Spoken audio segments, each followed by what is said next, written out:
Hello everyone, last time we took a look at the old gods, and some of you might have noticed that I didn't mention the new old god Yasharaj. I did this to prevent from giving any patch 5.2 spoilers, so be warned, there might be spoilers in this video. The story begins at the very beginning, where the Titans arrived on Azeroth and fought with the old gods. Before your history began, our empire was vast. We shared this world with our sister kingdoms, Ankiraj and Ajol Nerub. Our gods were many and powerful. We men did worship the 7 heads of Yasharaj. Great was the Old One, and terrible was his wrath. He consumed hope and begat despair. He inhaled courage and breathed fear. When the usurpers came, the ones you call Titans, Yasharaj was destroyed.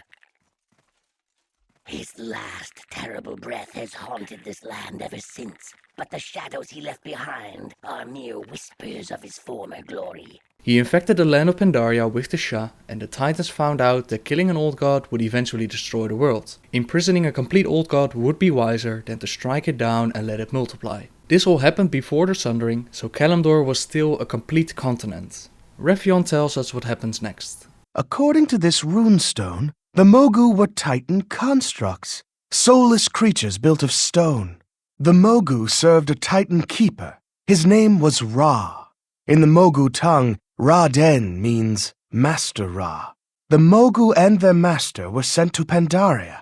They were pursuing a great darkness. Here there is a mention of an old god, Yasharaj, a beast with 7 heads who breathed darkness. I suspect that thing was the source of the Shah that haunts Pandaria to this day. This runestone speaks of a cradle of life, a place where the Titans could create new creatures. Oh, of course, the Veil of Eternal Blossoms. It was a living laboratory, much like Ungoro Crater or Sholazar Basin. The Mogu were created and sent here to guard the Veil for their Titan masters. Guard it from what? Were the old gods still a threat? Here, this fragment speaks of the winged legions of Yasharaj. Servants of an old god? Could this mean the Mantid? The Mogu and Raden were sent to Pandaria by the Titans with a mission, but it's unclear what exactly that mission was. Here's what Lorewalker Cho has to say about it. Parents place their children on a path, but they do not always know where the road will take them. The Mogu were children as well, children of the Titans. They were once a legion of stone, heartless and obedient. By the Titans' command, they fought the terrible servants of the old gods. They shaped the mountains and carved the rivers of the land, and they created a magical cradle of life in a hidden valley that we now call the Veil of Eternal Blossoms. But eventually, the Titans fell silent, and their creations were cursed with flesh. The Mogu grew restless. Many generations later, when the Thunder King united them, they seized upon their legacy. I truly believe now that the Mogu thought they were doing the work of the Titans. They fought against the Mantid and used the powers of the Veil to create new life. Okay, so the Mogu had a mission, but for some reason the Titans fell silent and the Mogu fell prey to the curse of flesh. The Mogu received their orders from Raden, but... Something about the sleeping keeper. I think it's referring to Raden, but why was he asleep? You found another piece of the puzzle. This was carved by the Mogu. They were frustrated 1,000 years with no orders from their master, and their bodies had turned to flesh. The Mogu began to argue amongst themselves. This runestone speaks of Mogu savagery. They fell apart into warrior clans, but one king was more ambitious than the others. Lei-Shen, the Thunder King. When the Titan Keeper fell silent, Lei-Shen decided to speak for him. Ah, the final piece of the puzzle. The Thunder King took on the powers of Raden, the very essence of a Titan.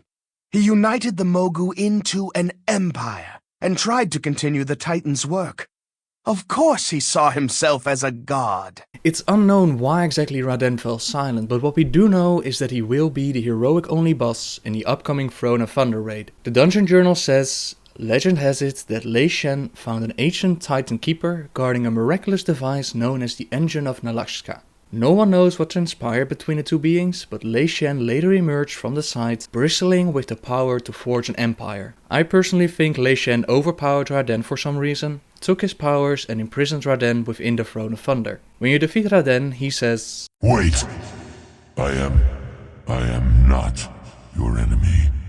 You are powerful, more powerful than he was even. Perhaps you are right.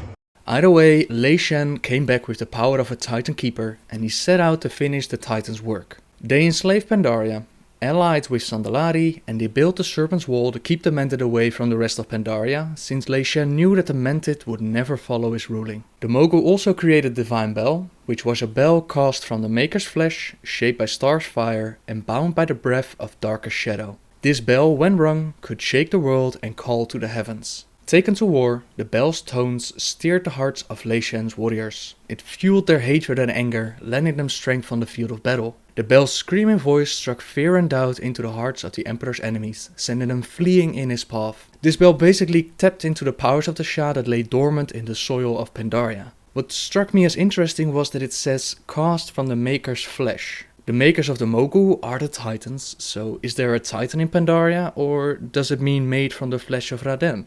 Lei-Shen would eventually die. It's uncertain why he died, but he did bestow the Sandalari with the power and knowledge of resurrecting him.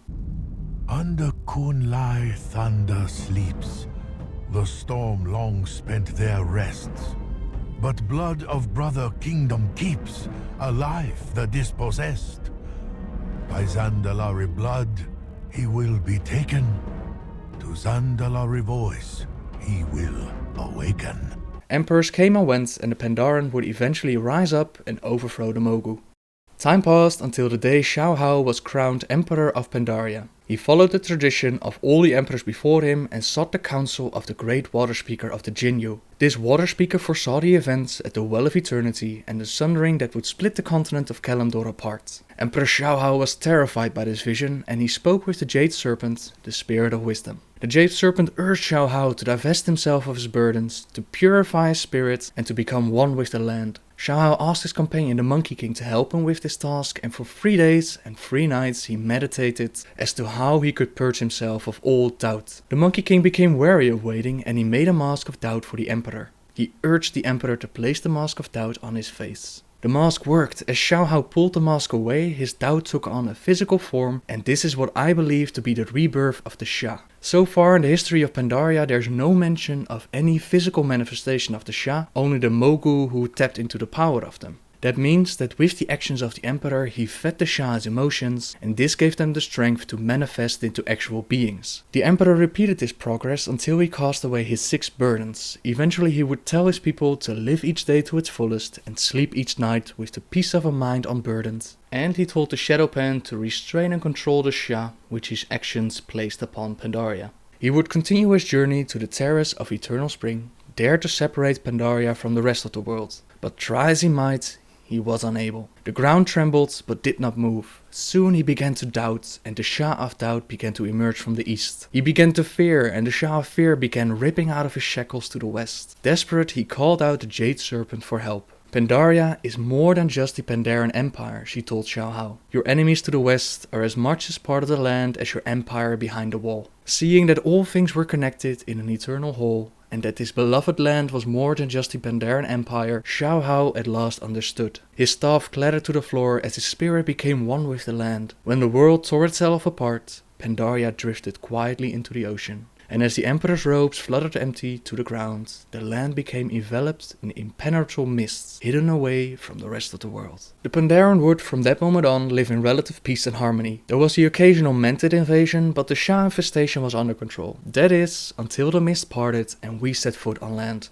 Us setting foot in Pandaria fed the Shao with every single emotion, allowing them to escape their bindings and even control the Mantid Queen and the leader of the Shadow Pen. This gave the scattered Mogu clans the opportunity of retaking some of their facilities and, with the help of the Zandalari, resurrect Lei-Shen, the Thunder King. And here the story reaches present day. There's a lot of speculation about a possible 7th Shah, and this speculation is there because Yasharaj had 7 heads and Shao-Hao had 7 burdens. There was an interview where they said that 7 was just an easy number to use and that we won't see a 7th Shah. It seems logical, since Shao-Hao's last burden was not an emotion, it was merely a realization that your negative emotions are as much part of you as the positive ones. So what's next? Now we get to the part of speculation and wild guesses. Don't take this as anything set in stone, it's just fun to speculate.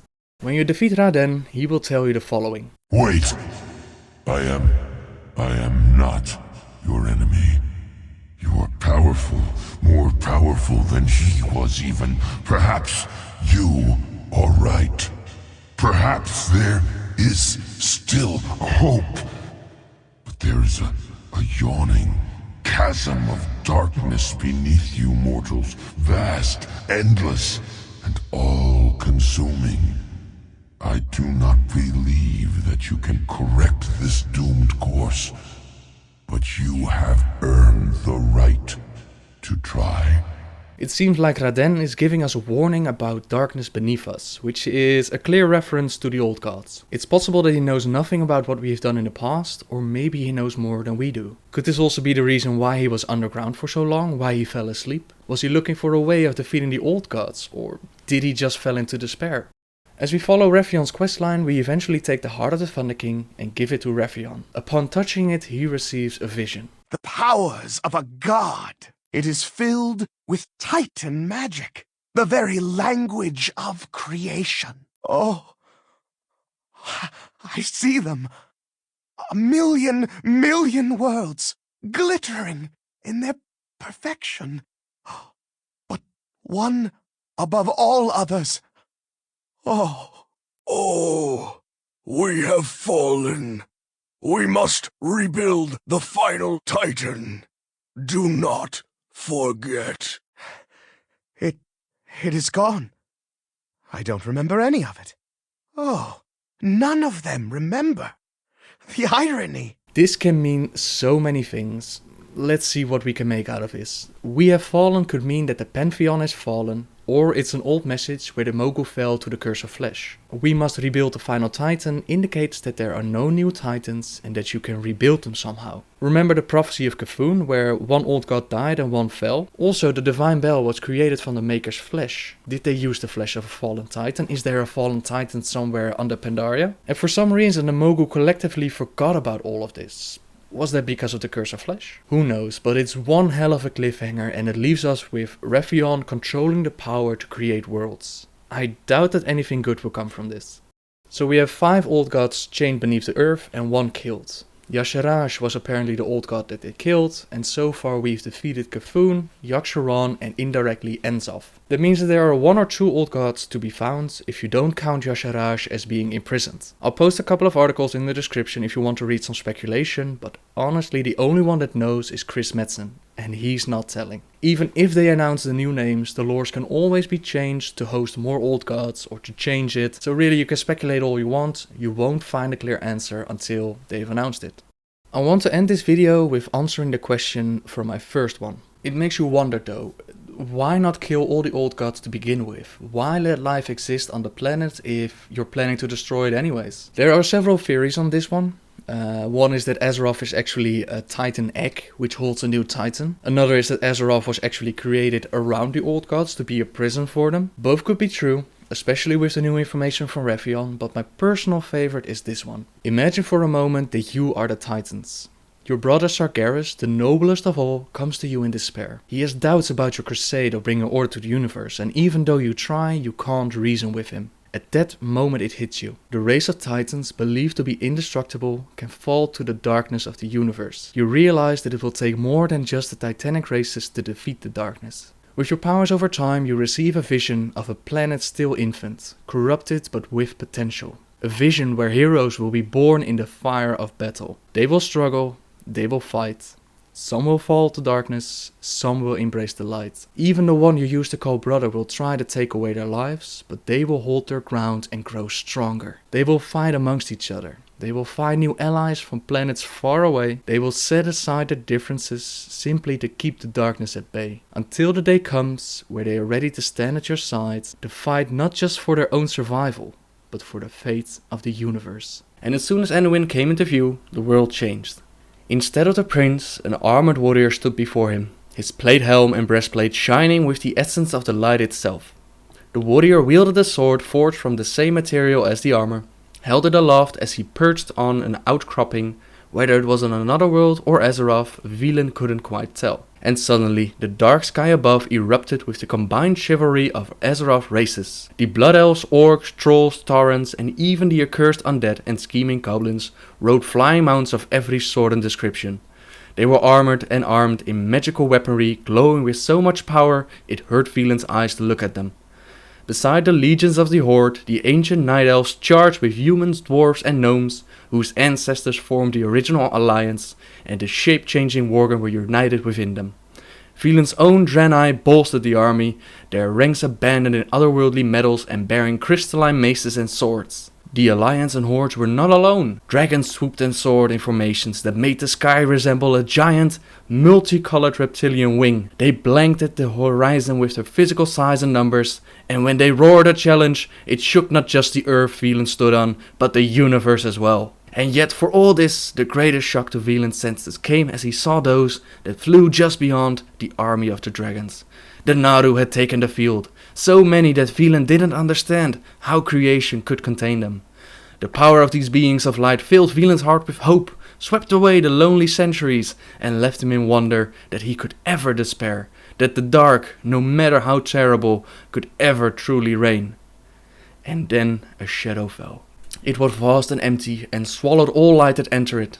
Velen knew it would be all-consuming, until at last it would turn and devour itself, endlessly gnawing on nothing in the great dark beyond, removing all meaning from the universe, from the most heartbreaking sonata to the most arresting sunset. It was too terrible to see, to comprehend, and yet the army headed straight for it, and the light began to fade. It's just a theory. Even if it doesn't come to such an epic conclusion, I'll just be happy if they give Mr. Pandaria a proper ending. Thank you so much for watching, everyone, and thank you for all your comments. Now, I tried to tell most of the story about the Titans and Old Gods, but it's so vast, I simply couldn't get all the information in. But eventually, once we get through all the stories of Warcraft, you will see either it's Titan or Old God at the source, so we eventually will get there. I always enjoy requests, so if you want to see specific lore, please don't be afraid to ask. Subscribe if you like my videos. And until next time, guys, see ya!